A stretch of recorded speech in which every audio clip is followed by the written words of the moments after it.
ઉપસે, જાણે એમની કોઈ પેઢીમાંથી આ સીટ કોઈ મૂકીને ગયું હોય એ રીતે. અને જો કોઈ વ્યક્તિ સાહસ પણ કરે છે તો એનું પણ લોહિયાળ પરિણામ આપણે જોઈ ચૂક્યા છીએ. એવી પણ ખુલ્લેઆમ ધમકી આપવામાં આવે કે હું ઈ જ છું જે 2008 માં 2004 માં હતો. તો અહીંયા સમજવાની એક મુખ્ય વસ્તુ એ છે, અને બીજો પોઈન્ટ પણ છે કે જિગીશાબેને અવારનવાર કીધું અત્યારે અહીંયા કે 80% પાટીદારોની વસ્તી છે ગોંડલની અંદર. એમ છતાંય જો આપણી વસ્તી હોવા છતાં પણ ત્યાં કોઈ પણ પાટીદારનો એમએલએ ના હોય ને તો એ આપણા માટે શરમથી ડૂબી જવા જેવી વાત છે.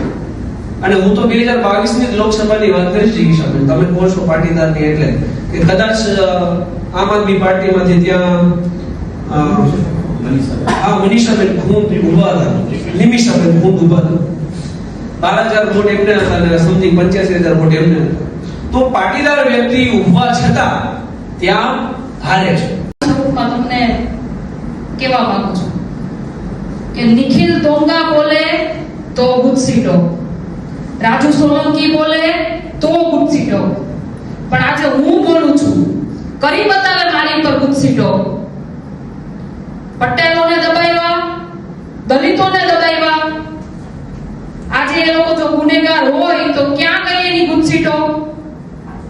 આવા બે ગોળીના રાક્ષસોને કહેવા માંગુ છું કરી બતાવે મારી ઉપર ગુસ્સીટો.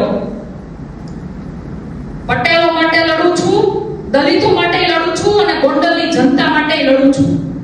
અને આવા બે ટોકડાના જલ્લાદોની સામે લડું છું કરી બતાવે મારી ઉપર ગુસ્સીટો. અને આજે તમને એ પણ કહેવા માંગુ છું કે જો આવા લોકો મારી ઉપર ગુસ્સીટો કરે તો તમે પણ એને બતાવજો કે શું છે ગુસ્સીટો.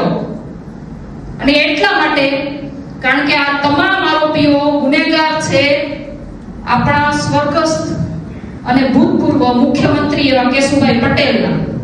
આ તમામ આરોપીઓ સમયથી એક તો અલ્પેશ કથિરિયા જે રીતે બેફામ નિવેદન આપે છે તો એને હું જાહેર મંચ ઉપરથી સુલતાનપુરની ધરતી ઉપરથી કહેવા માંગુ છું કે ભાઈ તારી ઉપર 14 પાટીદાર સમાજના દીકરાના મૃત્યુના આરોપની પાપના પોટલા છે, એ પેલા ધોઈ નાખ, સારા કર્મ કરી નાખ, પછી ગોંડલની ધરતી તારી રાહ જોવે. બીજો મેહુલ બોગરાને તમે બધા મિત્રો ઓળખતા હશો, વડીલો અને માતાઓ બહેનો બધા એના વિડીયો જોયેલા હશે. મેહુલ બોગરાનું કામ જ્યાં શાંતિ હોય ને અશાંતિ સ્થાપવાનું કામ છે. આપણે બધા એના સાક્ષી છીએ.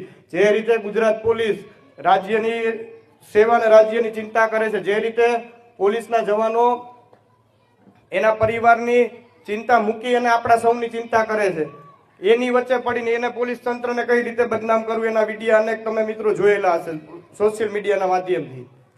બીજો તમને તાજેતરનો દાખલો આપું ગોંડલનો કે જ્યાં બંને સમાજ વચ્ચે શાંતિ સ્થપાણી, ઈ જોઈ ન શક્યું અને અશાંતિ સ્થાપવા માટે થઈ અનેક આવા નિવેદનો આપ્યા કે ન આપ્યા? તમે બધા સાંભળ્યું કે નથી સાંભળ્યું ભાઈ? બીજી એક બેન છે જિગીશા પટેલ, બરાબર, મારા સંસ્કાર નથી કે કોઈ બેન દીકરી સામે હું બાયું ચડાવું. એને અહીંથી જાહેર મંચ ઉપરથી કહેવા માંગુ છું કે ભાઈ તું તારું ઘર નથી સાચવી શકી, તારા ઘરની અંદર કોઈ પણ વડીલો હોય, કોઈ પણ યુવાનો હોય, એને મેદાનની અંદર મોકલી દે. તું જેટલા પ્રશ્ન પૂછીશ એની જવાબ દેવાની મારી પૂરી તૈયારી છે.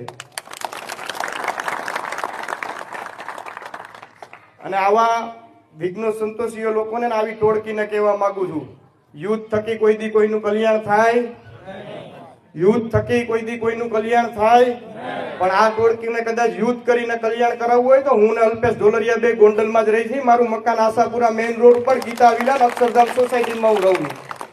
મારી ગાડી તમને રાતે 2 વાગે આપણા ગોંડલના ગ્રામ્ય વિસ્તારની અંદર જોવા મળે અને બપોરે 12 વાગે મારી ગાડી ગોંડલની અંદર આપણા તાલુકાની અંદર જોવા મળે. માનું ધાવણ ધાયવા હોય ને મરદના દીકરા હોય ને તો આડા આવી જાજો એકવાર.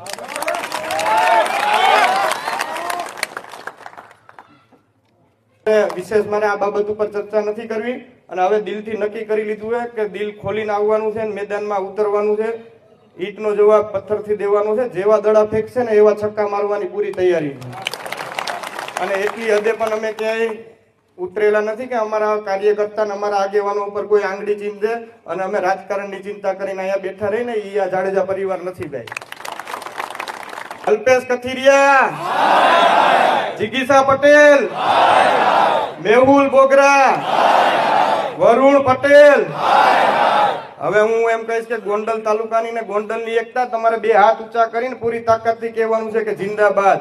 ગોંડલ શહેર ને તાલુકાની એકતા, ગોંડલ દરબાર સમાજ ને પટેલ સમાજની એકતા,